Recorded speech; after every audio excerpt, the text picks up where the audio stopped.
Welcome, ladies and gentlemen, to Freaky Fast Broadcasting on your Tuesday night. Tonight, we give you coverage of the Challenger Racing League, as tonight will be the third race of their inaugural season, as we try to test our skills at super speedway type racing, as Daytona will be our third race here tonight. We got ourselves a decent field. It's going to be racing for 80 laps. We're underway with qualifying, as drivers are trying to be top of the board. But with how small the field is looking like tonight, hey, maybe being up front isn't always the safest place to be. But we'll find out here on Freaky Fast Broadcasting for tonight's coverage. My name is Sam Dyer. Joining me up in the booth is going to be Trevor Earhart. And Trevor, 80 laps here this evening, super speedway pack racing. With the small field we have, I think what we always used to say was everyone does have a chance, but with the next gen car, it's kind of hard to say that every single week with the next gens. But here tonight, it truly is so. Everyone's got a chance here at Daytona. Yeah, everybody's got a chance tonight to potentially get a win here, Sam, especially with how small this field is going to be, or how small this field is. And plus, you have the wild card factor of that fast repair. So if you do make a mistake, you get a brand new race car to go out there and try to do it all over again. Who will be able to find themselves out of trouble? It's going to be the big thing to watch out for, as tonight's race, we get ready for action. As qualifying is finished up, it's time for us to take a look at our starting grid here this evening. 17 drivers will be taking the start. That's going to be seeing Christian Stratter at top of the board with James Catrone in the 38 in second place. Hunter Carlson will be starting in third, with on his outside going to be Justin Malarkey in the 73. Then we fall back to row number 3, where we find ourselves with the 64 of Steve Potter, as well to his outside. In sixth place is the 5 machine of Matt Hayden. Back in row number 4, we find the 40 machine of Gregory Barbier, going to be seen in 7th place, and Roland Collette in the 10. Finishing out our top 10 drivers, we find ourselves with Brandon Bouchamp in the 15, and also going to be seeing John Valesi in the 84 in 10th position. 11th, you'll see Andrew Little in the 68 with Rusty Modesty in the 6 machine to his outside. Then starting in 13th, you're going to have Mark Thibodeau in the 27 with Kevin Zablato in the 17, starting in 14th. 15th is going to see the 21 of Steven Rochek. And then to his outside is going to be the 75 of Michael Martino. And then rounding out the 17 cars here tonight, Sam's going to be Jesse Nolan in the 28. 17 drivers expected to start here tonight. And as you saw in that graphic, starting in 4th place, no number on his side. I was trying to get the numbers right. It's going to be the 73 of Justin Malarkey, who is going to get himself ready for this race. As again, tonight's race, again, 80 laps in total. We have a stage break at the end of lap 25, 1 fast repair, 3 extra sets of tires, but always the fun that changes each and every week. The fuel percentage, only 60% fuel load, so these drivers expecting to be making pit stops, which should be good before the stage is over. As the drivers are rolling off, tonight's race, again, going to be race number 3. We've had 2 different winners so far this season. Back in race number 1 at Richmond, it was Hunter Carlson that got into victory lane. Last week, we got to see the incredible push and surge from James Catrone getting into victory lane. But here tonight, Trevor, it's honestly everyone's got a chance, but that 60% fuel load is going to be playing a major factor if we find ourselves staying green. Yeah, 60% fuel load is going to be kind of the wild card in this, especially with the small field here. If you don't have a lot of cautions, Sam, we could see fuel mileage play into this, and then it's going to come down to, do you have some friends out there that are willing to come down pit road with you? Because that's a lonely place to be, is down pit road at Daytona all by yourself, just getting some fuel. It certainly can. Also can be a pretty tough spot to be if you find your group you're pitting with, everyone making the wrong decision on taking tires or no tires when making those stops. I know some teams like to take 2 tires, some teams take no tires under green flag pit stops. It's going to be big questions all around on those decisions. But this is only going to be race number 3 of the season. The regular season's a quick turnaround. As we have here tonight at Daytona, we head to Darlington, Atlanta Motor Speedway, Watkins Glen, and Bristol to finish out our playoffs for. We have our 12 drivers will race for the Season 1 championship of the Challenger Racing League. Yeah, up front, your front row going to be Christian Stratter and James Catrone. We've seen if Stratter, who's been one of the fastest drivers this season, can finally get into victory lane as the 29 will start on the inside row. Race number 3, it's going to be a fun one. We love super speedway racing when it comes to the end of the race, but how calm will we be at the start, or will we be pretty mellow to the stage? It's time to find out as the pace truck pulls it into pit road. We enter the Geico restart zone, and we are green here at Daytona for the Challenger Racing League as your front row Stratter, Catrone roar down into turn number 1. Heading off into turn number 1. Now it's all about setting up that draft help, getting the push from behind. And right now, Catrone has the draft help from the 73 of Malarkey. So that outside line starts to form up a little bit.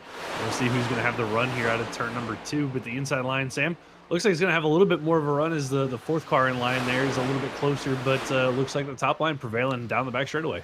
He seemed a lot more organized on the inside row. The only issue, no one willing to give a bumper to each other. We're equally spaced out. Hope that maybe the air bubble would push them along. Instead, it's the outside row of Catrone and Malarkey giving a bump and forcing low coast drivers to be your front 2 currently on the outside. And the outside row could be the faster lane to be if you're able to really get enough drivers willing to bump draft with one another, but that's the key.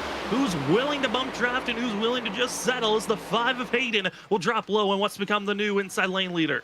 Yeah, Hayden not willing to settle riding in line, wants to get down there, get a lap led, and drops in front of the 29, but there goes Catrone with a good move down to block that momentum from the 5 machine and keep himself ahead. And this is what you're going to see all night from these drivers, especially the leader, is going to be playing this lane game, trying to block these runs. And right there, a little bit of a hesitation from Catrone could have gotten himself in trouble, but Malarkey, realizing how early we are in this, Sam backed out of it and gave him enough room to get up there. Watching people try to control both lanes, I feel like in real life, they make it look so easy. When you come to the virtual side of things, it seems so much harder for drivers to control, and Catrone tried his best to control both lanes. Instead, will trust his fate to the outside, and it will lead another lap, even though wasn't able to be in front of the 5. They'll stay side by side for now, but I mean, I'm curious on your thoughts there, Trevor, on the fact of how hard it is to really be that one driver that controls both lanes. It's difficult to do, and it's a guessing game. And if you get it wrong, you're going to end up in the wall. But you know, we don't have the benefit like the real life drivers do. Not all of us have a real life spotter. Some of these guys do, and so you're kind of relying on the AI spotter to call it. And sometimes it's not quick enough to make that call for you, and that hole closes up a little bit quicker than you anticipated. But right now, Catrone back out in front on that bottom line. So, I mean, had the one little slip up, Sam, but it looks like he's doing it pretty well for the time being. As all the drivers are racing on, you might have seen that little red dot further back into pit road. It looks to be trouble for Kevin Z. It looks like he lost the draft early and heading into pit road immediately. Troubles for the 17, who had troubles during our Michigan race last week, where he found himself being spun around going in pit road during the stage break off the nose of James Catrone, and might be calling it an early night. We'll see if Kevin once gets back out there on track, as it looks to be a little stop and go for the 17, as the rest of the field up front still side by side, as it's Catrone, now Malarkey going to be the 2 lead drivers of their lanes as they try to drag race off of turn number 4. Malarkey trying to get help from the 84 of John Vasily there behind him, and then you got the 6 of Rusty Modesty, that third car in that top line, all just trying to get to each other and give a little bit of bump and give some help. And just like that, Malarkey, now the new race leader, he sees almost clear of the 38 there, but they're going to be side by side, Sam, as they exit turn number 2. Already seen some drivers getting a little bit too far out from their liking, but up front they are still willing to bump traffic around on board the 84 of John Velocity, who's going to be trying to give a huge bump to Justin Malarkey, who's rocking the white, green, and red, trying to get this Ford moving forward. But as they enter the corner, weren't able to carry the momentum as well as the inside. Catrone and Hayden with a better push for themselves, but trouble going to be striking behind these drivers. It's the 15 who gets into the outside wall. No caution is thrown. We stay green, but the admins will throw the yellow, as it's Brandon Bouchamp. Going to be hard damage for the 15. Yeah, I think he had some contact with I believe the 28 of Jesse Nolan that sent that 15 up into the outside wall, and hard contact, and it's going to be a fast repair for the 15, and pretty significant damage there. It looks like same to the front end of the 28. Big thing we're going to watch out here is it's going to be the 15 and that black, purple, and white with the 28 behind them. And right as they're coming up to the exit of turn 4, just a bump in the corner, wrong spot, wrong time, and huge damage going to be happening for the 15 of Bowchamp, which a very odd point to see. I mean, there was no huge checkup. It just looked like the 28 just ran over Bowchamp there. Yeah, I mean, it looks like we'll get a good view of it here from the onboard of the 28. Bowchamp just moves up just a little bit, gets back in line, and I think maybe just felt like he needed to lift just a little bit to not run into the back of Rusty, and then the 28 just didn't get the memo there that we were lifting. Not at all. And for Jamie Nolan, one of the drivers trying to get a lot of experience. We talked about iRating. Some drivers have over 3,000 iRating, which you earn those points by racing official races, where each race, if you win, you can get over 100 points. If you lose, you can lose over 100 points. And for Jamie Nolan, he's below 1,000. He's at 700 iRating. So one of those drivers is trying to learn experience. Right there, experienced.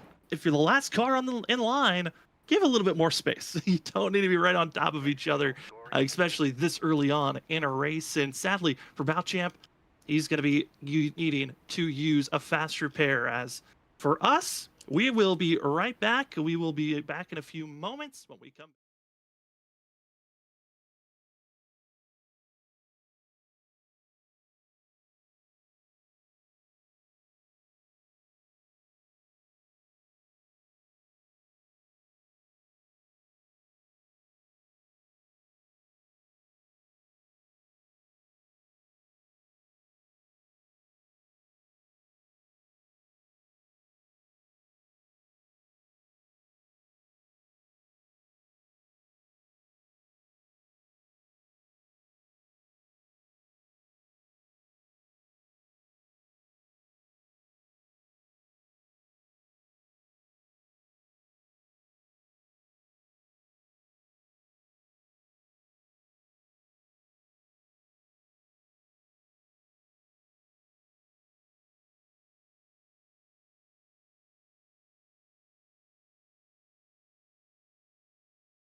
And we are back, ladies and gentlemen. I want to say thank you for your patience as we're getting some behind-the-scenes fixes done, as two drivers decided to use their fast repairs that were caught up in our one caution so far. Brandon Bowchamp as well as Jesse Nolan both going to be using their fast repairs caught up in that incident, as well as they will be both at the end of the line, with Jesse Nolan hit with an EOL penalty.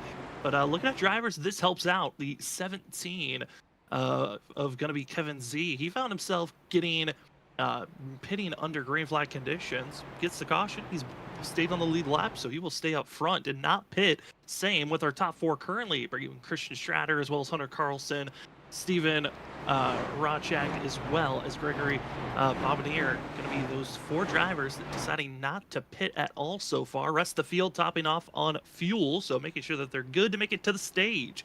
As the rest of the field, 17 drivers still on the lead lap. And let's see if we can keep it calm or maybe get a little bit more racy, because stage breaks at the end of lap 25.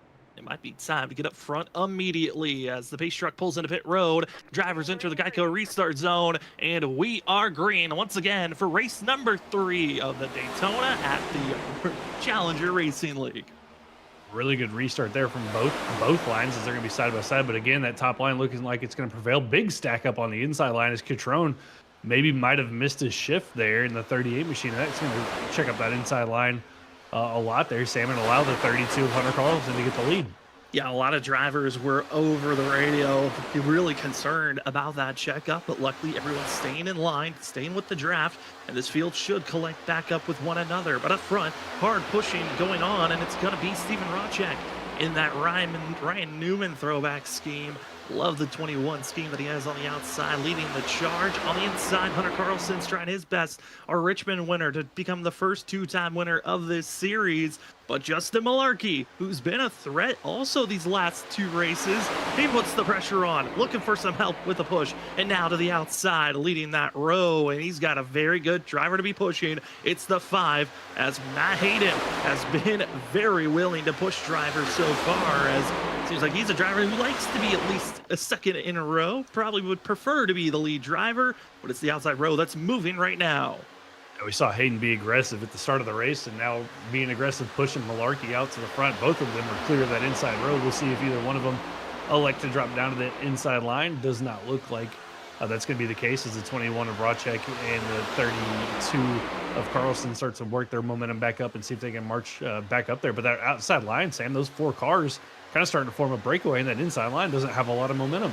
Big move's going to be made by the 10 of Roland Collette, who's willing to dive down low and trying to work with some other drivers, if possible, to get moving, as we also could start to see a little bit of difference of packs. We now have 2 defined packs. We have our front 12 that are in a pack with one another, and then you have 14th on back that's going to be led by Jesse Nolan, who lost the group, but up front, still Malarkey and everyone on the outside really getting some big moves for themselves, as some of our biggest movers going to be Roland Collette, as well as seeing Andrew Little, who's currently 3rd on the outside row and really making things work, as Kevin Z will drop to the inside. Kevin being aggressive here, got down to the inside line in front of the 10 of Collette. Now going to have that momentum push from the 10, see if he can get up there and battle with the 5 and the 73 of Malarkey. But only 3 cars on that inside line, Sam, and it's really going to kind of just hurt their momentum and not allow them to gather enough of a run. With the 40 machine of Gregory trying to close in and help this inside line out, as now they got 2 extra cars there to see if they can go up there and mount a charge for the lead.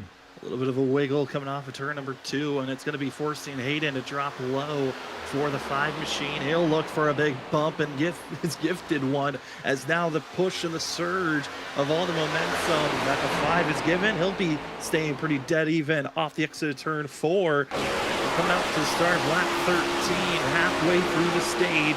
And it's been Justin Malarkey, Hayden that have been really the control drivers that have stayed up front. James Catrone trying to get back further up ahead as he's 3rd car on the outside row. But as we're looking back from Hayden, he's got that red machine willing to give a bump potentially here off the exit of the corner. And this is really what's going to give you a chance to lead this race. It's that car in 2nd. It's the car in 3rd behind you that you need to get these big pushes from. Yeah, it's, having the car behind you, pushing you on the rear bumper, and then the car behind them, not necessarily pushing them, because you don't want to push the pusher, but being close enough that you don't kind of have this air gap between you and the 3rd car in line, and that really is what kind of helps these lines move forward like they do. And right there, it was a good push from the 17, but a little bit more momentum from that outside line, as they're a little bit more formed up and closer to one another than that inside line was there on the exit of turn number 4. I mean, the rule of don't push the pusher has been around for so long. In iRacing, real life racing, you see the fact that it just, if you push the car ahead of you, you're not lined up perfectly in the car in front of them, it could go badly. But it seems like recently with the newer updates with this next gen car, it seems like if you are going to maximize the speed that these vehicles can hit, pushing the pusher is the faster way to go, which is very risky to move as a little bit of bumping action on the inside, trying to carry that momentum, but the outside lane still is just too strong at this moment with the amount of cars that are in line. Yeah, outside lane. I'm not quite sure. I mean, it doesn't look like they're doing much different there, Sam. It's just they're getting these pushes. I think in better parts of the racetrack that's not causing them to check up as much as this inside line is, and that's what's allowing them to stay out in front. Is the 17 of Kevin just trying everything he can to push Matt Hayden up there. The problem is they just have no help. But here comes Catrone now down to the bottom to see if he can get up to the lead and help this inside line move forward. James Catrone back to his comfort zone and having a friend behind him that was willing to push early on in this race. It's the 38 and the 5 getting in line and trying to muscle their way past Justin Malarkey and Andrew Little. And Little's trying his best. Little has been kind of, watching these first two races, you try to find those trends of drivers. And it seems like Little really shows up in the second half of the race. It's when he really starts to show his strength of being maybe a top contender for a top 5 finish. Here tonight, though, wants to prove early a driver to trust to be up front and is willing to push a driver as he's helping Malarkey stay up front. And I think that's really a big thing to be shown is if you've got a driver that can muscle their way to keep you up front, that's someone you always want to be friends with all night long. Yeah, especially tracks like Daytona, Talladega, Atlanta. If you can prove that you're a good pusher and somebody who's not kind of all over the rear bumper of you when you're pushing, can keep it straight, hold a straight line, you earn a lot of friends and drivers that are willing to work with you. And that can benefit you later in the run or later in the race when it comes to making moves toward the end of it. Seeing some drivers trying to mount up some massive runs. Again, this is going to be top 13 drivers all in this group. 14th and 17th are going to be stuck in their own pack after losing the draft. And with how aggressive we've seen this front group be running, they're running about 4/10 faster than the drivers that are on their own further on back. But this speed certainly has been crazy to see. But Trevor, another factor that could be helping up this front group has got to be the weather, as it has become a lot nicer for these drivers to deal with here this evening. Yeah, just a nice clear day, kind of a medium-ish winds, not really gusting around. They got a 9-mile-an-hour wind, 120 degree track temp, a little bit hot. But the nice thing here about Daytona, things that we don't have to worry about, like we worried about at Richmond and Michigan. Sam, tire wear, not really that big of a thing. If you're going to take tires, it's usually just 2 tires as you fill the car up.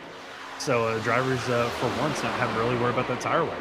And one thing I'm happy about is the fact that the humidity is low. After last week having multiple full fog races, I'm happy that it's clear day and we're able to see the cars out on track as they continue to race on in this front group. But it's about to get hot and heavy. Reason why? Stage is coming to an end here in the next 7 to 8 laps. These drivers are going to be finding themselves in position at the end of lap 25 or even at lap 25. I think last week it was at lap 25 that the stage yellow was thrown. So we could be seeing the action build up a little bit quicker than that, as the stage yellow is going to be at lap 25. So the drivers know they've got to get going when it hits the lap 20 of how to position yourself to be up front. Yeah, that's where you want to be. You want to be up front, maximize those stage points, and a little bit of a mistake further in the back of that lead pack that saw Kevin, Steven Rocek, and I believe the 64 of Porter kind of got out of line, got a little bit loose with the push, and Sam, they're in danger of losing this lead pack, as I think it's going to be down to 10 cars here racing it for the stage. It was just testing out some of our fun and new graphics at ATVO. If you ever want to have your own graphics, they've got a paid subscription over at ATVO. This is their pro version, and seeing all the fun information that they can give out, as here's your manufacturers. As in iRacing, it's more of a preference that drivers get to race with. Some drivers heavily on the Ford side, some are heavy on the Chevy side, some are heavy on the Toyota. But when it comes to super speedway racing, it's more of race with your friends. I don't care what the manufacturer is. No, it's driver preference. Everybody tends to have that one car brand that they like, and you kind of carry it over into iRacing. Unfortunately, for me, Sam, I'm a Dodge guy, and Dodge no longer around in NASCAR. But looks like it looks like Chevy and Ford heavy here tonight. Only 2 Toyotas throughout the whole 17-car field. Yeah, it's Toyota is an interesting manufacturer. There's some leagues where it is heavy Toyota, and there's others where there might only be one or two that ever will be shown up. And it's always seemed to be Ford and Chevy out there on track as the drivers continue to race on here tonight. This race has been a fun one. 20 laps in, only one caution has been thrown, and it was trouble between Brandon Bowchamp and also Jesse Nowlin as they continue to race forward. You saw their fastest laps are even being placed at this moment. It's the drivers at the tail end of this lead group that are just lingering back and all looking to try to get that fastest lap, as it's a kind of one of those ways to entertain yourself getting later and later into these runs is try to go for that fastest lap if you're further back in the field. Yeah, it's a good way to do it. And for the 21 of Rawchek and Steve Potter there, I mean, they lost the draft there for a couple of laps and were able to get it back, and that's what allowed them to get the fastest lap was that big old toe that they had trying to catch this lead pack, Sam. And now we're back to that 14 or 13 cars here racing for the top 10 of the stage. Top 10 of the stage going to be important. Again, they're racing to lap 25. And then race control will throw the yellow flag. Race control will be James Wright, who's watching over these drivers, who's trying to make sure that this race stays close. And they are starting to get a little bit more pushy, a little bit more shovey, and up front, it's still Justin Malarkey who leads the charge on the outside. And seeing a couple of new contenders in the mix. Christian Stratter, who's been keeping that nose out of trouble, starting to make the moves forward, as well as Rusty Modesty, who we're right on board with. The 6 is now in a factor. Third on the outside, almost clear to drop low, but it seems like staying high is where you want to be. Haven't seen really any change between Justin Malarkey, Andrew Little. They're stuck. They're staying up there. It's up to everyone else to work together to stop this dynamic duo up front. Yeah, if you're Rusty, I mean, you might take that inside line here at some point to see if we get the momentum there in the run, as I think the 29 had a little bit of an internet connection issue, but those top two of Malarkey and Little, I mean, those two have been almost inseparable, and nobody's been able to get by them on that bottom row. So it's going to take, I think, one of them maybe making a move to try to get to the lead, or maybe Rusty dropping out that might hurt their momentum and allow that inside line to get up there and get maybe still the stage win from the 73. Well, here we go. If I remember correctly, they do end it when we hit the lap. So this should be our white flag of the stage. Justin Malarkey, Andrew Little. That last lap, Little might have set up a move to watch out for. That was a huge push given to the 73 coming off the exit of turn 2 that just gave them over 2 car lengths of a lead to work with. If Little can give a huge push, then back off, get a push from Modesty, might be able to get the run, or will they just stay in line? It looks like it's just stay in line, hope for the best, as the 68 is just shoving Malarkey down into turn number 3.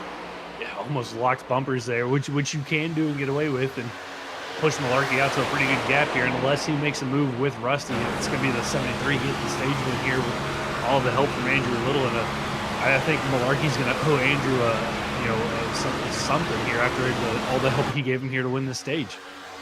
Again, I'm curious, sometimes they change it up on us, but so far it looks like it will be another lap going to be ran before this stage is over. Justin Malarkey, Andrew Little, and everyone on the outside trying to hold strong on the inside groove. It's going to be Steven Rawchek who's going to be trying to get some help from Kevin Z, as well as Hunter and Stratter. The inside row starting to build a momentum. They're really starting to push and move on the inside groove. It's going to be Andrew Little and Justin Malarkey trusting that he got the momentum, but Little will touch Malarkey. Big enough gap. 68 will drop low. Oh no, contact, spill. They'll stay 3 wide. No, they won't. The wreck coming to the stage. Yellow flag is out and multiple vehicles involved, and it's Justin Malarkey with the nose ahead.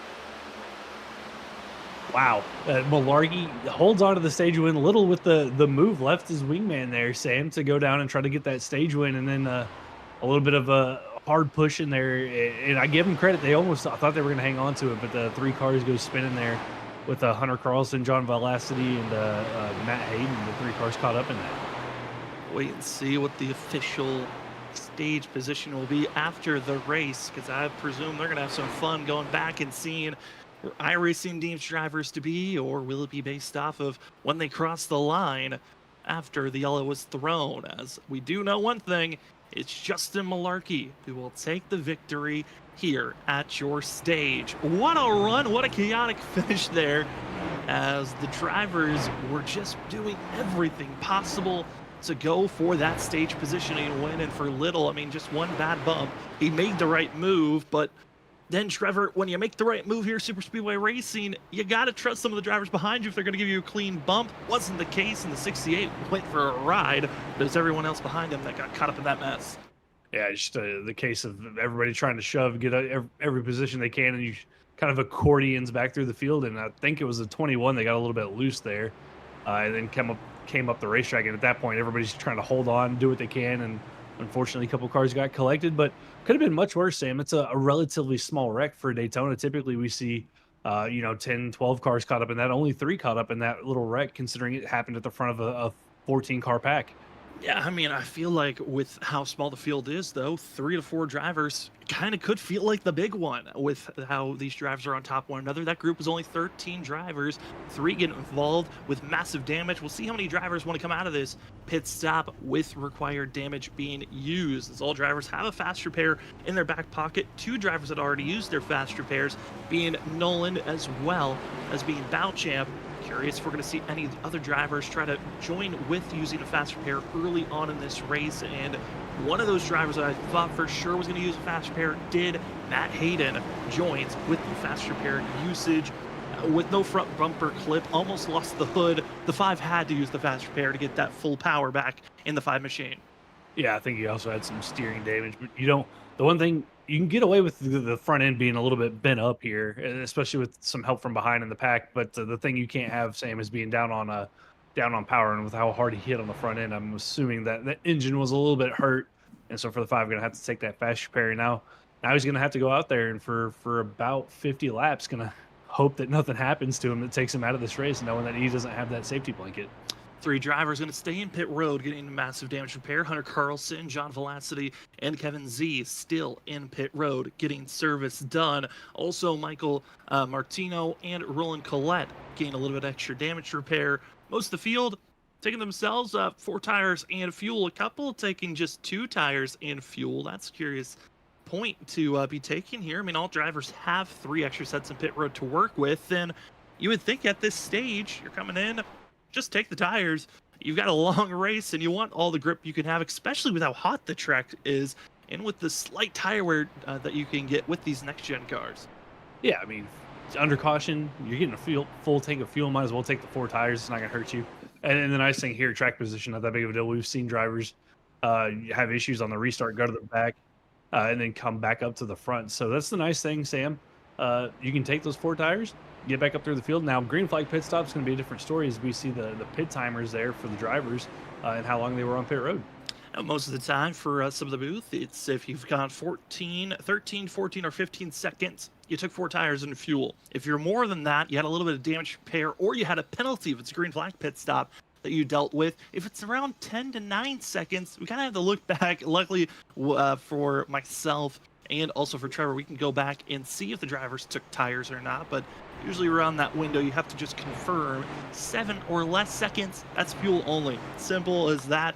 Drivers are just topping off on fuel. So a few drivers did top off on fuel, but further on back, long time sitting in pit road for those 3 drivers of Kevin Z, John Velocity, as well as Hunter Carlson. Over a minute or more was spent on pit road trying to get those damage repair, and did not want to use that fast repair just yet, which I think that's a smart call with how this race could turn out. This is that awkward stage, I feel like, Trevor, where we could see this race, everyone in line staying clean and green, or we could be seeing these drivers get very racy and we could have a quick caution just looming right around the corner.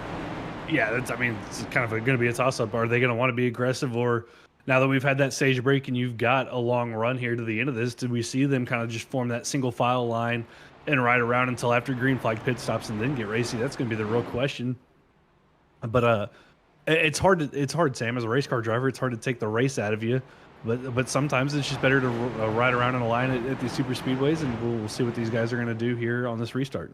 I mean, for us in the booth, we love it when they go 3 wide and they're always getting racy with it. It's fun to call, and when they stay in line, we understand drivers have to find a way to salvage their machines to the end of this race to have a chance for the win. But there's no more stage racing. It's all about victory. Who can get themselves into victory lane here tonight?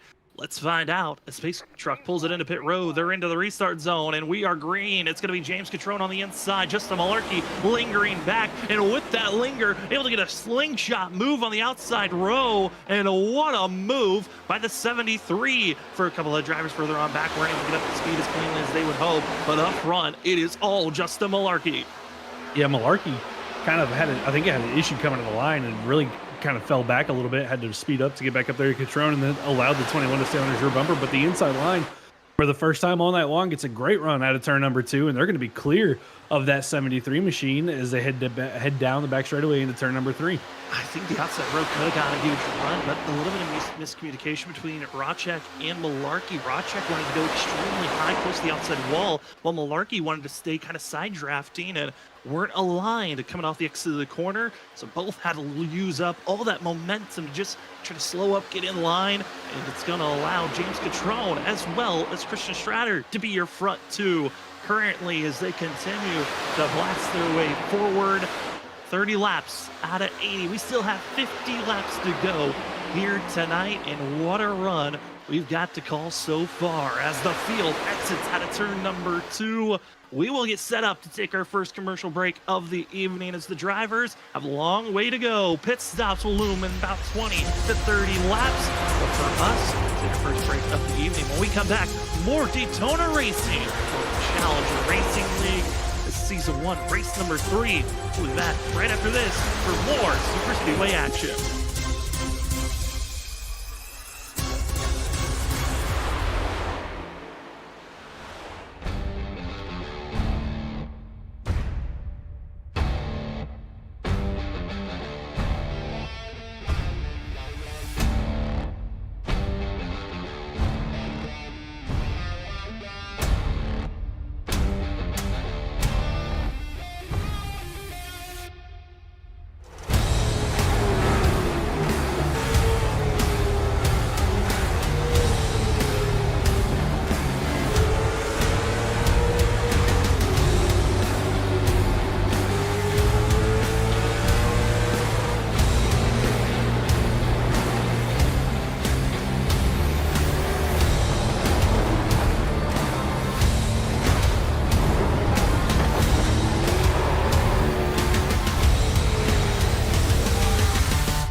trying to stay neat and tidy as it's James Catrone and Christian Stratter going to be the two drivers up front leading the charge. Drivers that were caught up in earlier wrecks now mixed and mingled up front as we've got the likes of Brandon Bouchamp leading the outside row and Jesse Nolan going to be on the inside in that red 28 machine as we find ourselves 36 laps completed here tonight out of 80. We finished up our stage break with a huge calamity. Over 4 to 5 drivers involved in that wreck. And there were only just 13 drivers in the lead pack, so almost half the field caught up in that incident. But for us here tonight, seeing a little bit more movement, it's going to be Modesty sent to the apron as the inside row has to check up for a quick moment. They're almost going to be going 3 wide, and they will go 3 wide. It's Little as well as Hunter. Hunter's going to be stuck in the sucker hole, falling backwards is the 32. We're seeing a couple of other drivers getting mixy here on the outside. You see that 40 machine in the black. That's going to be Barbanir trying to make the outside row work, but they've lost all momentum, all help. It went from a 8-car strength on the outside to just 3 in an instant. And again, we're proud to have you all with us here tonight on Freaky Fast Broadcasting. My name is Sam Dyer. With me is Trevor Earhart and Ren Infections, Robert Moyer Jr. this evening on Freaky Fast Broadcasting. Trevor, it's kind of settling in. This is where we get to that zone of a race where you got to figure out, does the field as a collective just settle in, say, hey, let's just ride it out until pit stops, or do we wreck it here? And it seems like wrecking it might be on the menu this evening. I mean, it's starting to kind of look that way. We almost saw it down the back straightaway with the 15 of Bouchamp there. I think he got a bad push from behind and Door Rusty there, and everybody able to hang on to it. But right there, you saw the 29 move up. Of Stratter move up to that outside line. Sam, it checked that outside line way up, and a couple drivers got out of shape there, but now starting to build that momentum back up. And what I thought they were going to do was just kind of ride around until pit stops. They've proven me wrong, as here we're side by side, getting ready to be side by side for the lead all the way back to the back of this lead pack. And 2 drivers that were missing that were up front for those first 25 laps for most of the run. It's Justin Malarkey, Matt Hayden. They have lost the pack. They are losing time. This front group now is only 13 drivers, as we were at once at 15, as Michael Martino as well as Kevin Z both have lost the draft earlier in the run as Bouchamp goes for a slide. Also going to be seeing Rodcheck with a good slide for himself. Miscommunication on the contact, and that front pack gets split up once again. All it takes, drop one car here, drop another car there, bad push here, cars go sliding, and now we're kind of strung out here, and everybody's going to kind of accordion back together. And it's these runs, Sam, when they're closing back up on one another, where we could see more contact made and more cars kind of getting shuffled back to the back of this lead pack. These huge runs are going to be giving opportunity for passes. Who's going to shoot themselves down to the inside row, or do you all stay in line and trust that when you give a push, you're not going to be spinning out the driver in front of you? Outside lane is where majority of the drivers will line up, as inside row will be led by the 28 of Jesse Nolan, who's needing a little bit of help. Only going to have just 3 drivers behind them, but it's a strong 3 drivers on the inside row. But everyone stays high, and they are putting down some burners trying to pull away from all those collective small packs that are now broken off further in the field. Andrew Little will drop low, try and give it a help from anyone to follow the 68. No one's close enough. It will be Rusty Modesty that will catch up to that rear bumper on the inside, and now we got a fight. It looks to be equal footing for the inside and outside row. It was equal footing for the inside and outside, and then the 15 there of Brandon decided to shoot the gap to the middle. Not clear, as he almost came back down into the 32 there. Of I believe that was Carlson. Is Carlson still there? A little bit of a touch there on 15, and they're hanging on to it. What a save by Bouchamp. No, it's not. No, Bouchamp, no. Get into one another again. Bouchamp stays off the inside wall in an instant. Oh, no, they get contacted again. And, I think they made more contact as issues for Nolan and Bouchamp. Bouchamp there stopped. Caution's out, but Sam, that wreck, I think. Break? What the heck was Noel doing? That wreck lasted a good, 45 seconds before it was actually a wreck, because we should have looked back here at what happened. Bowden shot the middle, tried to come down across the nose of the 32, and just was never clear to come down. Comes down, he goes for a wiggle, a slide, save, hold on, let's go down to the apron again, let's body slam the 28, who's now not happy, and I think the 28 was trying to come down to a halt to go into pit road. Just slams the brakes. The 15 had nowhere to go. The 5 gets damaged, and guess what? All 3 drivers that used their fast repair, all involved in that wreck.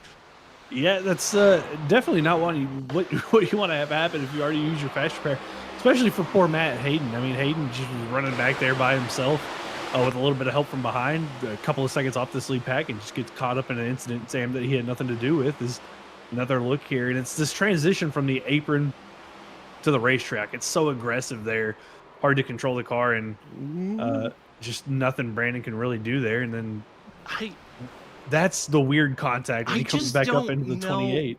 What Jesse in the 28 was doing. I mean, I don't know if he had required damage and he thought, I need to get to pit road now, or and I know for Bouchamp, he was in just like we said, a 45-second save mode. And we'll see what the 28, watching the camera on him on what happened here, and after this, we'll take a look on a ride along with the 5 on his sad impact. But there's the body slam, and then goes back up on the track, and then slams on the brakes. And again, I don't know. We can't speculate if it was intentional or not, but it was just a bizarre incident.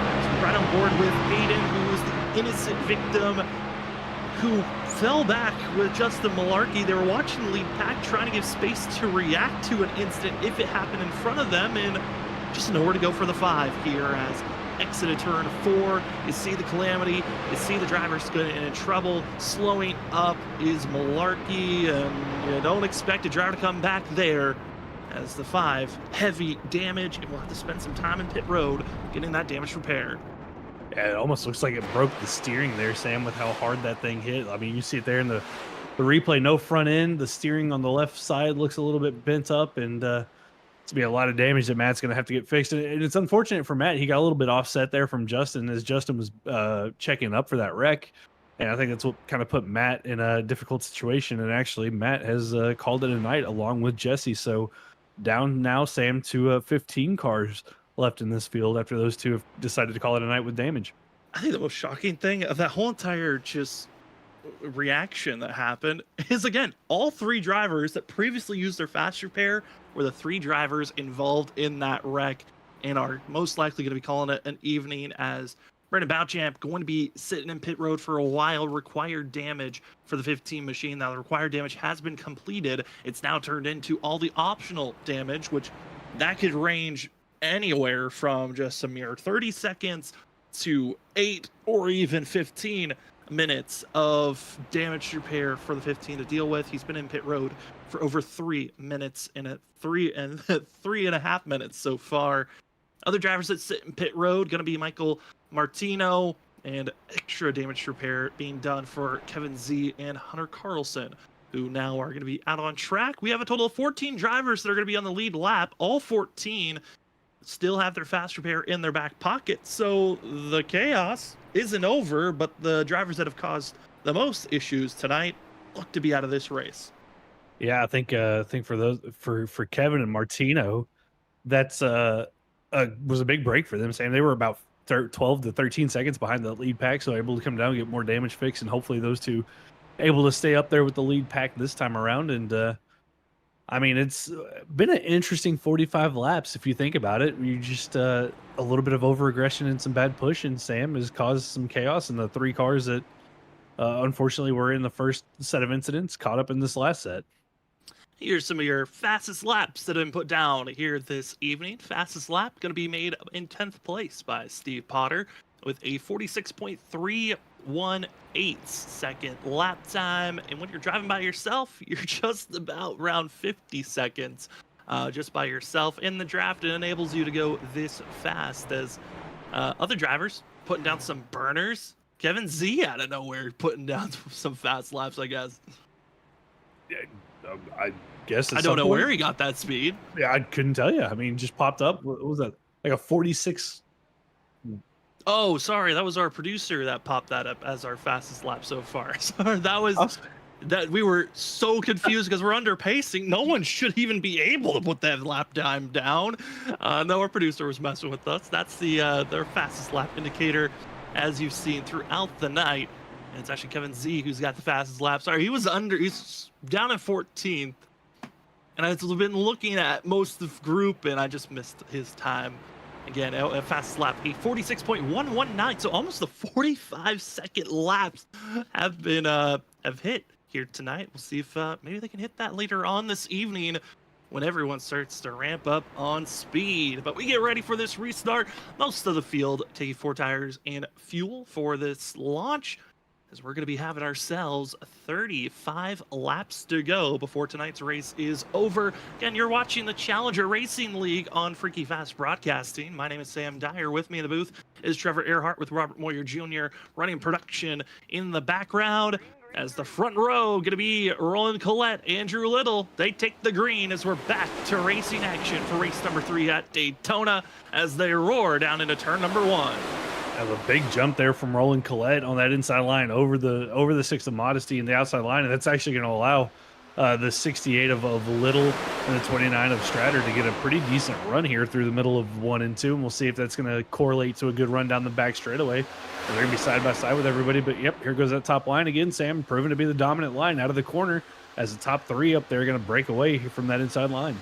Domineer going to be the 3rd car on the outside with a 40 decided to drop low. Doesn't look like it's going to be the case. Instead, we'll stay high. A little bit of checkups all around as Steve Potter didn't feel comfortable on that outside groove. But everyone else still side by side from 4th on back. Top 3, really aggressive pushing happening by the 40 machine. Barbineer, I don't know what he is wiggling, trying to stay in line, give a good push. Those are those risky moments, though, especially coming out of the corner. That's not really the place you want to push. That's out of the corner, and Barbier getting away with one there. And I think maybe a little bit of radio communication with Stratter going, hey, let's be a little bit more calm here. But a lot of movement back behind them is the 64 of Potter with a big move to the inside in front of Kevin. As those two try to form that inside line there, Sammy trying to catch back up, but only 3 cars down there. And I think these guys might find themselves at the tail end of this lead pack when it's all said and done. They are trying to get themselves set up for this run on the inside. See all the wiggling on that outside groove. Who will be able to make the pushes for themselves? 14 drivers continue to race here tonight. And with all drivers that are on track is, let's see, going to be Bouchan back out on course, 6 laps down, hoping to at least get one of those positions back from Matt Hayden that stayed out for an extra lap over the 15. But as this group continues to race on, I think we'll try to crank it up, give you a sense of what it's like to be listening to these drivers at full speed, all together, the roars of these engines as they try to survive these corners.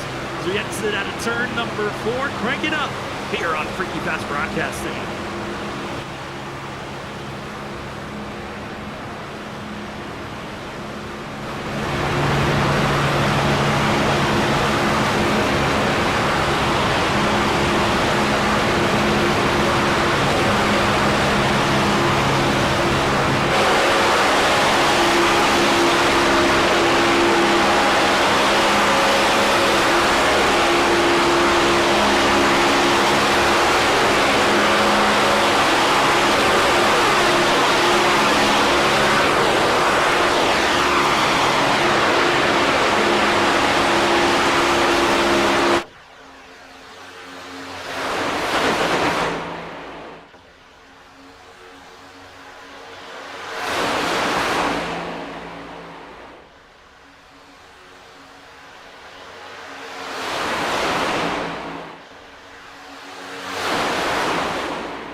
Welcome back as Andrew Little continues to lead the charge with plenty of other drivers staying in line. This race has been trying to stay as clean as possible with 30 laps to go, though this racing action isn't over. We know at least one more pit stop should be made before this race is over. The question is, when will you take that final stop of the night? Again, my name's Sam Dyer. With me at the booth is Trevor Earhart. And Trevor, so far 50 laps in the books, about to be finishing lap 51. What is something that maybe you've noticed so far watching these guys out on track, as all 14 drivers on the lead lap are still attached in this lead group? You know, I've kind of been watching the middle half of this lead pack, especially that outside line, the gap that they're leaving. I'm thinking, and judging by kind of what we saw with Catrone's telemetry there, if the throttle input's correct, which I have a feeling it's maybe a little off, Sam, maybe some fuel saving going on from these guys further on back in this pack that are in this draft. Trying to save a little bit of fuel here to maybe stretch it to the end or considerably shorten the amount of time that they're going to have to be on pit road for that final pit stop. Yeah, they are nowhere telemetry is a little off. When they are at full throttle, it shows that they're at full throttle. If they're at partial throttle, it goes completely gone. And if they ever touch the brake, it goes full brake. So I know it's not completely giving us the complete telemetry, as iRacing doesn't want to give all of the data of every driver out, as some teams would like to try to steal that data if you're part of the Coca-Cola racing leagues that run on Tuesday as well. And so iRacing only can give out so much data to give advantages to everyone to look at, and one of those is not the full telemetry. As we look at some of the drivers that have gained the most positions, Andrew Little, who leads this race, up 10 spots. Rusty Modesty up 8 positions for himself. Then you got Kevin Z up 5 as well for Steven Rochak. Both those drivers are deep in the field, and start to see Greg Barbineer trying to make his push forward in the 40 machine in 3rd place, trying to get at least 2nd, maybe the lead, but the 40's just been trapped in 3rd place so far. Has been trapped in 3rd place, hasn't had an opportunity to jump down because that inside line's kind of been non-existent, and almost a little bit of calamity down there. It was a bump from Potter to the back of the Richmond winner, Hunter Carlson. It almost sent Carlson spinning in turn 4, caused that inside line to check up a little bit, but looks like they're getting formed back up and making their run back up as Kevin's jumped down into that inside line, Sam, in front of the 73 of Malarkey, trying to see if they can put on a little bit of momentum and get up there and race for the lead. A white, green, and red machine. That's Justin Malarkey. He's hoping to get the numbers right one of these weeks for himself, as thought he had it. Was not the case entering into tonight's race, but Andrew Little in the 68 still holding strong with Christian Schrader to the running with them on the outside. And as this field continues to go around this season, again, we've only ran 2 races so far, but there's been already a collective group that have proven that they're going to be factors to watch out for, as we've got ourselves a handful of drivers that have finished inside of the top 10, in the top 5 one of these 2 races. And that's going to be drivers as Christian Schrader has finished in the top 5 2 times this season. Justin Malarkey has also finished in the top 5 2 times this season. But if you look at drivers that have finished inside of the top 10, I know it's a smaller field, but you got Steve Potter that's finished inside of the top 10 for the first 2 races of the season.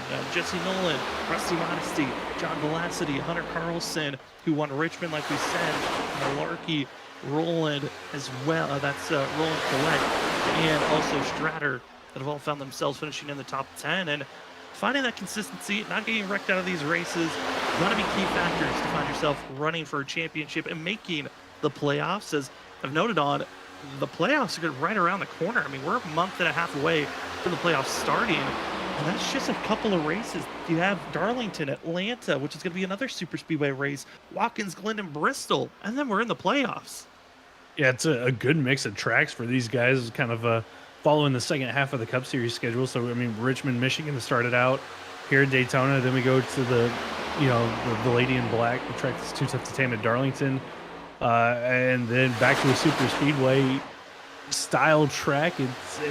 Atlanta's a weird one with the new repave. It runs like a super speedway that has the tire wear of your standard 1.5 miles. And then road course racing, Sam, which is going to be really interesting for these guys, because we all kind of know the love-hate relationship oval drivers have with road courses.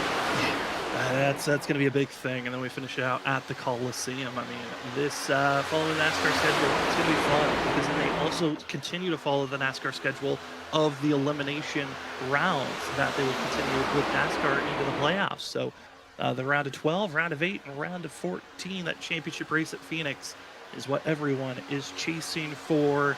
But if you were wondering what Atlanta is going to be like, kind of similar to this. Outside lane is going to be the dominant position. Inside row is going to be trying their best to catch up. It's going to be based off mistakes on if that inside row is going to make any movement forward. I'm curious if we're going to see any drivers make mistakes here, or is it all a mental game of trying to figure out fuel? Because, again, fuel for these drivers, they're running at 60% fuel load in these next-gen cars. They can go pretty far in the next gens at a fuel consumption.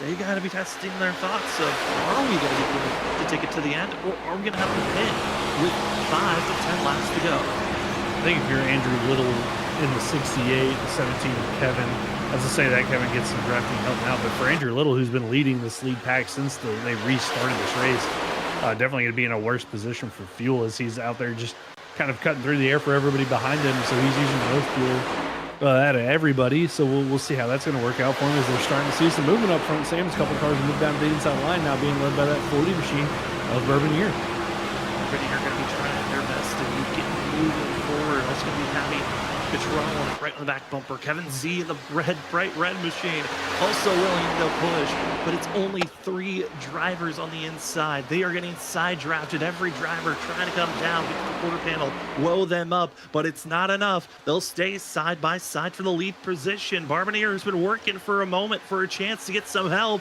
It looks like they'll finally get it, but not able to lead that lap. It still goes to Andrew Little in the 68 that continues the lead up front. And Little is just in a power move right now. Stratter trying to keep it in line and not willing to just give up this lead so easily. Yeah, Little looks like he's kind of been the dominant car, if you think about it. Pushed the 73 of Malarkey basically to the stage win. It made a move to try to get the stage win as they're looking like going 3 wide here down the back straightaway. Sam, as the 40 is going to get stuck in the middle of the field as Catron makes a big move to the inside, and it's going to check up the inside line just a little bit as a side draft. Really powerful in these cars, but for Andrew Little, I think he's going to be the driver you're going to have to kind of beat tonight, Sam, with the kind of the pace and his ability to lead a line. It really will be. And here's another fun thing they got to deal with: lap traffic. It's going to be seeing Bowchamp low. Will Bowchamp go down to the apron or stay on the inside lane and force these drivers to go 3 wide? Our front top 5-6 drivers going to be having a clean run. It looks like Bowchamp will stay low. We're going to be forced to go 3 wide for the last grouping on the outside, as we will cleanly be able to get past the 15. And a little bit of a small scare, but everyone survives, and we get back to who's going to be moving where, and it's going to be seeing the 40 once again left on his lonesome. No one wants to work with Gregory. Barbonier just looking for someone to help him out, but no one wants to work with the 40. That's a hard spot to be when most of the field just doesn't want to follow you. That's a disheartening feeling at his track that you need help. Yeah, I feel bad for Gregory there. I mean, he's made a great move to the inside line, almost got up to the lead of this thing, and then now it's kind of been shuffled out twice. And I think, Sam, it's the drivers getting the lines come down pit road for their final pit stop. We, for the first time, seen Andrew Little to the bottom. He's been at the top all night long, and now here goes the 29 of Christian Stratter to the outside, as I think Little might be setting himself up to come down pit road with some friends. It is over the radio, multiple drivers saying they are pitting this time, so get ready for the major fan out. Majority of the front row expected to be dropping to the apron to make this pit stop, and here we go. Exit of turn 4, and it's going to be almost everyone on the inside row dropping down low. A major fan out, almost 4 wide, trying to go into the pit stops for themselves, and this is where you cross your fingers and hope you don't get caught with a penalty, because a speeding penalty could ruin your race, and running into someone could also ruin your race as everyone's ducking and diving into their pit stall. How about 4 speeding penalties on pit road? Rusty Modesty, Kevin Z, James Catrone, Andrew Little, all busted speeding on pit entry. I think that might be the worst I've ever seen of everyone getting caught. That's pretty big there, Sam. That's a historic for me, at least. That's a 40-second hold that these drivers are going to have to sit here on pit road. And for their speeding penalties. That's really going to shake things up. As we'll see if the second group, whenever they make their pit stop, can be a little bit slower on pit entry. Yeah, just take it nice and easy, and you're gonna be in the lead pack. That's all you have to do. Also, make sure you don't take tires. If you take tires, you're putting yourself in a bad spot moving forward. But I think the big positive with those 4 drivers that have the speeding penalty, they're gonna actually be able to move together as a group and staying as a pack. That's gonna enable you. I mean, if it's a strong 4 drivers that all got caught with speeding penalties, so they're going to be fast. But it looks like James Catrone might be missing out. It's just going to be a 3 group of the 4 that got a black flag. As we continue to watch this front group, this is the last 5 drivers that need to hit pit road. They continue to stay out. Looks like they are thinking about pit stops, but it might be the next lap where they're thinking about pit road. I mean, I think we harp on it every time we get green flag pit stops. You can't make a mistake. And Sam, I'm right there with you. I think that's in all the broadcasts we've ever done. I think that's the most drivers I've seen get a pit road speeding penalty at one time. And we'll see here if Stratter, Collette, Malarkey, Bourbonier, Carlson, if they can be a little bit more, easy on the throttle pedal getting on the pit road when they make their final pit stop. And then what is this going to do to the field once they get caught up and kind of cycle through? How is this going to play out for everybody? I mean, this is going to split up the groups so much. You've got the original core that pitted. That was going to be 8 drivers that were going to be all together in a confident position. If they all came out together, that now is split up to a group of 4 that's still in the lead lap, group of 4 that's 1 lap down, and you've got 1 driver that's on their lonesome. And then you'll look at the lead pack, the 5, that all they have to do is come together, make a clean pit entry, don't speed under pit road, make a clean exit, and you should be the lead pack or close to the lead pack at the rate of speed that we're seeing. But it looks like those that pitted, those that are expecting to pit here shortly, they are running pretty equal distance in speed. The advantage, though, I would give to our top 5 currently. They're running very quickly, even with all the fiasco that we just saw. The group proceed on screen that's expected to pit road. This could be your group to see who's going to be going into victory lane, but don't get caught speeding. We already saw 4 get caught. Who will join the fray, or will everyone be clean? As you have to slow down. I'm looking at the flex stand, and it looks like everyone's clear. Yeah, it looked like a lot kind of gone mind blank on the word I'm looking for. Much more controlled entry into pit road. Didn't see anybody really lock the tires up, Sam. And now it's did you communicate right? Are we taking 2 tires? Or are we just taking no tires? I saw the 40 car go up on Jack stands for 2 tires. Oh, no, he's taking 4. And just like that, another car out of a pack, Sam. Those kind of mistakes you can't have here. And for Gregory, it's going to take him out of a shot at maybe winning this race unless he catches a caution. Oh, that's just a terrible feeling, because you're part of a group that's most likely going to be the lead pack, and now you're not a part of it. You just went from no one working with you to now you ruining your own race, and now it's going to be a group of 4, group of 3.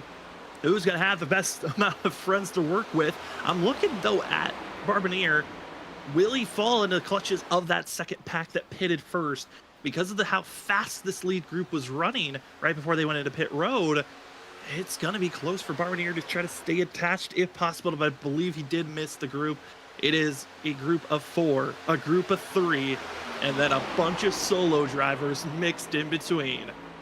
Yeah, it is all spread out, and it's about a 6-second gap back to that group of 3, which is led by Mark Thibodeau in the 27, and then you have Stephen Rocek and John Velocity in the 84 is that group of 3, and then it's kind of a splattering of drivers here and there with Gregory, Potter, Martino, and then I think you have Rusty, Andrew Little, and Kevin Z are in a group of 3 as well. But Sam, they're I think almost a lap down at this point with how far back they are. Yeah, and this is now turned into get in line and try to run down the drivers ahead of you. Who's going to be in better positioning? Is it down to the yellow line? Is it running the middle? Is it running the wall? For our front pack, this is going to be our first time to see what speeds they're putting down, and it is a complete night and day. Our top 4 are running almost a full second faster than the second pack. I think it's set in stone Trevor, we can, I think we're going to throw it to commercial break. When we come back, we'll see who's winning from our top 4, who's willing to make the big move, or will they stay in line as we will step aside. When we come back, we call the final couple of laps. Will we get a caution or will we stay green? That's the true question. But it's these 4 drivers who will win tonight's race if we stay green. As you're watching the Challenger Racing League, race number 3 of the season at Daytona. Well said, Stone. Who's going to get it done? We'll be back right after this.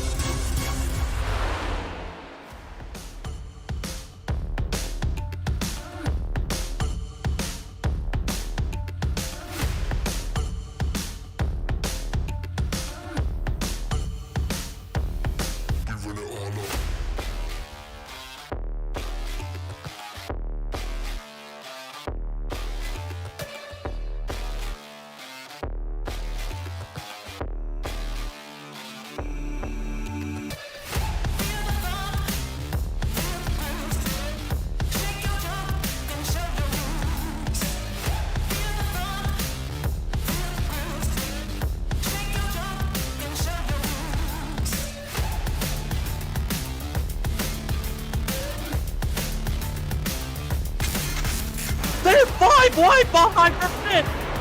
Oh my, 5 wide here. This ain't gonna work. They make it last. Bumping and banging to the end. They're beating banging for the lead. Sora still with the shot here, coming off a 4. Look at it. That's it. It's Bottom line, here it comes. Oh, Oh no, Carter gets wrecked. It's going to be that Nick Crumford. The 74 gets through somehow, and they just completely demolish one another. Trinity driving down low, drifting up, trying to be the stealer. Here he comes. Cedric Hunter. He does it. He steals it. But he somehow drove it into the corner to wreck Oh, him. they wrecked! They wrecked each other! The top 2 bounced into one another. Just too much of side drifting off of, and they gotta be careful. Oh no! And the 4 demolishes into 28.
Welcome back, ladies and gentlemen. And when we left you, it was these four drivers leading the charge. Christian Schrader, Hunter Carlson, Roland Collette, and Justin Malarkey. There will be our top four currently. Over a 7-second advantage over fifth place of Mark Thibodeau that leads the charge in pack number 2 that has the likes of the 27 of Thibodeau, also Ronchek, also John Velocity. They've got also the likes of the lap traffic car of James Catrone and another lap down driver of Brandon Bouchamp in that second pack that's enabled them to get a little bit more help, a little bit more speed, but the speed's not enough. They are still too far back with the amount of time that's left in this race to catch up to these four drivers. If there is going to be a chance, though, it is going to come down to these four drivers trying to get side by side early and ruin all momentum that they have. But it looks like Trevor here, they all understand the assignment. It's stay in line for these next at least 3 laps before you start racing one another. Yeah, I think we'll see these guys stay in line, and maybe that lap 78 mark, next lap, or maybe lap 79. So the next lap or 2, we're going to see them start to race it out for the who's going to win it. And the question is going to be who goes with who. Same as there's only 4 of them. So do you help do 3 of them go versus 1, or is it going to be a 2 versus 2 fight in this? This is going to be the real question here. Is it's only the 4 of them, so there's only a limited amount of moves that you can really make. This race really did change in just a blink of an eye. Once the pit cycle started, we had a large group, over half the field, coming into pit road for their first stops, and 4 drivers of the 8 that went into pit road caught with speeding penalties. Rusty Modesty, Andrew Little, as well as Kevin Z and James Catrone, all caught with speeding penalties on the same pit entry. You rarely see it, but it was such a catastrophic meltdown for those 4 drivers. It's so bizarre knowing that all they had to do was had a clean entry and exit and don't get caught speeding, and you would have been this group of 4 leading this race. Yeah, I mean, you'd have been up there either leading this or been up there in the fight, making it an 8-car fight over a 4-car fight. As we come to 2 laps to go here, Sam, and here we go. The 10 of Collette looking to the outside, and he's going to have help here from the 73 of Malarkey, and the fight's on here for the win of this race. Fight's on, but is it too early? Going to be a block by Stratter to go high, wanting to hold back the field. This 29 has been wanting a win, but the reason why is this too early? The second pack has been rolling. They have been catching up, but if everyone had stayed in the line, I don't think that second pack would have caught on the white flag. But with all the slicing and dicing back and forth, Roland Collette leads this race. Malarkey now falls to second, and it's going to be Stratter falling to 4th. This is enabling that second group to be within 3 seconds. If they continue to go back and forth, that other group might have a chance. But Trevor, as they're coming up to the line, it's 3 seconds back between 4th and 5th. Will they catch him? It looks unlikely, but Roland Collette, also Justin Malarkey, Hunter Carlson, can they hold the likes of the major run by the 29 of Stratter, who's trying to build a huge momentum here off the exit of turn 2?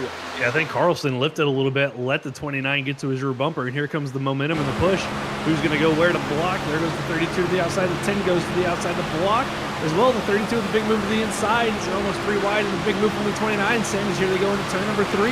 Hunter Carlson, Stratter going to be in line. Huge bump drop for the 32. They utilize that weight back in big run. They are able to keep away from that second pack. It's just these 4 drivers who will have the better run off the exit of turn 4. Hunter Carlson looks for glory. Going high is going to be Stratter, but not close enough. It's going to be Hunter Carlson by 2/100ths of a second. Make it now 1/100th of a second.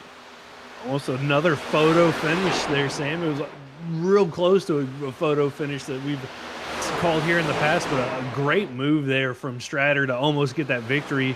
But a smart move from Carlson to drop back, pick up the 29, Sam, to get him propelled up there and get that win.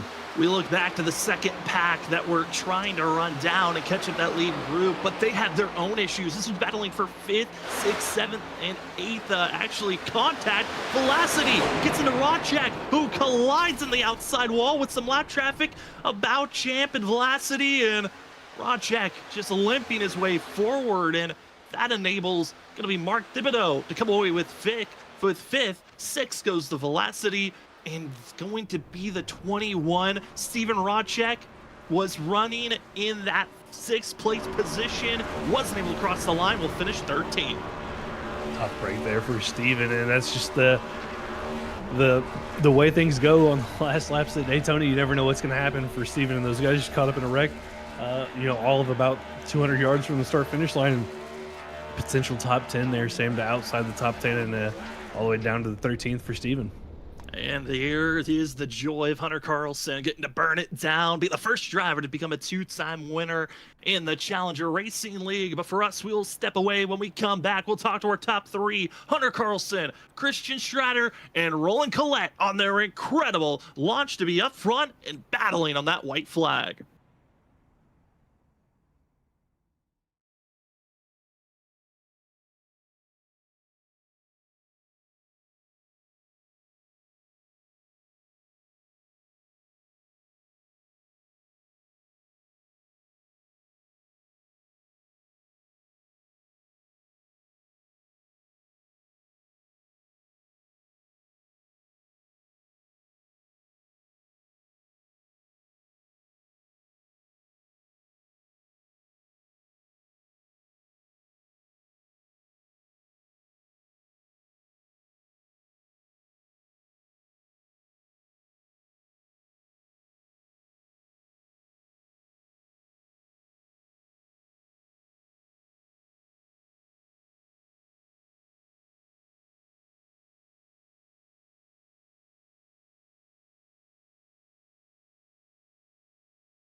Welcome back to the post-race show for race number 3 of the Challenger Racing League for Season 1. We took the talent to Daytona, and the top 4 gave us a show at the end. Ultimately, taking the victory for their second win of the season, won the debut race and wins at Daytona. We've got Hunter Carlson with us. Hunter, congratulations on becoming the first driver to get 2 wins this season. How are you feeling after that incredible move to get you up front there late? Oh my God. At the end there, as soon as those two got the run, all right, Christian and I were saying, I don't know if we're going to be able to win this thing, but he threw a tremendous block there that allowed us two to get back together. And I couldn't have won this race without that push. I mean, Hunter, it looked like once y'all got past there going into one, did you back up a little bit there to allow Christian to get back to your rear bumper to give you guys a second chance? Because it's kind of what it looked like from our end. And if that was the case, I mean, what was that the plan or kind of your only chances there? Yeah, I was dragging a brake there trying to back up to him because I knew that in order to try to even have a chance of either of us to win the race, that we had to be together because they weren't going to come apart. And as soon as we got together, magic just happened, I guess. I mean, magic certainly did seem to happen. The top 4 were so far ahead, Hunter, after the pit cycle was over. What was going through your mind once you exited pit road, got to full speed, and realized you had over a 7-second lead over that second pack? It actually took us about 5 laps to realize we were in the lead. I just so happened to look down at my relative. I'm like, those people are in front of us are a lap down. Oh, we're in the lead pack. But after that, we found out we had such a big lead. We were just kind of in fuel conservation mode, just in case there's a caution at the end. But obviously, it went green to the end, and things happened. It certainly did, enabling you to become the first driver with 2 wins this season. Hunter, congratulations on that historic moment here tonight. And before we let you go, the floor is now yours for any shout-outs. I want to thank TJ with Studio 86. He's a huge supporter of me, and I'm so happy to have him on the car. Fast Angry Racing Team, another one too tonight. Great tight knit group. I want to thank all of them, and Well, I obviously thank Rusty and all of them put on this really beautiful league. Well, that will be your winner here tonight in the 32 machine of Hunter Carlson. Hunter, congratulations on this win, and good luck next week at Darlington. Thank you. As we move from victory lane, we go down to second place to a driver that might be tired of us talking to them in second place now already early in the season. Christian, yeah, second for the third week in a row. You had some incredible moves, moments there during this race, but you come up shy in second. How are you feeling, though, after this performance this evening? I feel great. Me and Hunter are teammates, so it was really nice to be able to push him and kind of leave it up to just us two duking it out at the end of that there. Plus, it's super speedway racing. You never know what's gonna happen, and second place is always a good time coming out of those. I mean, Christian, we heard from Hunter that y'all kind of didn't realize y'all were in the lead pack after the green flag pit stops. I mean, what was going through y'all's head on the green flag pit stops there with the strategy call? As we saw a couple of drivers get caught with the speeding penalty there. But what was y'all's overall plan for that pit stop? Originally, there wasn't much of a plan besides don't be the first group to pit, just so in case there was a yellow that came out. But then I'd kind of noticed when when the first group ended up pitting there, that we were all pretty lined up. And if we kind of stayed together and just kept going, we could probably run some laps and before they got organized, pull some gap to the second group and kind of settle it out with a couple cars instead of a full size pack race. And then once we came out of pit road, everybody was put together pretty nice and tight. But I thought we came out second. I thought that the 3-car pack ahead of us was getting us, so we started freaking out, thinking we had to push to go and get them. And then Hunter came in and was like, "Hey, we're the lead pack." I mean, you guys really did prove how strong you are. I know we still have 2 more super speedway style courses left on the schedule for the whole season, with Atlanta in a few weeks and then in the playoffs, Talladega. How much confidence does this build for yourself and Hunter, knowing that you have those 2 races further on in the season? It definitely helps. You never know with plate racing, and so to kind of get a good one, get a good finish, and have everything go to plan really helps. Helps boost some confidence going into the next ones. Of course, you never know. It's just tough racing. You never know if you make a mistake, somebody else makes a mistake, you can end up getting collected in it. But I definitely feel good going towards them, and I'm pretty sure Hunter does as well. And hopefully we were able to make a couple other friends tonight and have some people to work with. Well, still an incredible run here tonight for yourself and Hunter. Congratulations on the 1-2 finish. And before we let you go, the floor is now yours for any other shout outs. I'd just like to say thank you to Hunter. Also, Roland and Justin. They worked great helping us kind of get that plan together during the pit cycle. And I think that having their help and then being pretty good racing it out between us was kind of the key to getting these good finishes for all 4 of us there. Well, that will be your second place finisher in the 29 races machine. That will be Christian Stratter. And congratulations, Christian, on second place. Enjoy it. And good luck next week at Darlington. Thank you, Sam. Thank you, Trevor. As we move along from second place, we go to third, where we bring up Roland Collette, which got to talk to Roland as well as Christian last week. Roland, this time around, you finish in third. What is it like being a part of a group that was so far ahead? It really just came down to the 4 of you there late. It felt good. We, I mean, we worked well together, pushing each other, and we never gave up. And we thought we messed up pitting late, and we thought those guys that were passing us when we were coming off pit road were lead cars, but they came over the radio saying they got speeding penalties, so that helped us out and gave me hope that maybe I had a car that could win tonight. So Oh, Roland, I mean, you came close tonight with the third place finish. You go to Darlington next week. I mean, what are your thoughts about the track that's too tough to tame? it's tough, man. It gets slick towards the end of the run. Just need a good finish next week, and I think we'll be all right. Roland, excited for how you've been performing here late. What is it like trying to prepare with this short regular season with the playoffs just so close once we get to October? What are you hoping to gain throughout this regular season before the playoffs? I'm just hoping to get some good finishes, top 5 finishes. I'm content if I can get that. A win would be a cherry on top, but we're gonna try to do the best we can to get in the championship. Oh, we are cheering for you, Roland. Congratulations on third place. And before we let you go, the floor is now yours for any more shout outs. I just want to thank Jordan Stencil for these awesome paint schemes he's made. And I want to thank Rusty and all the guys that put this league together. It's a great group of guys. And I can't wait to get to Darlington next week.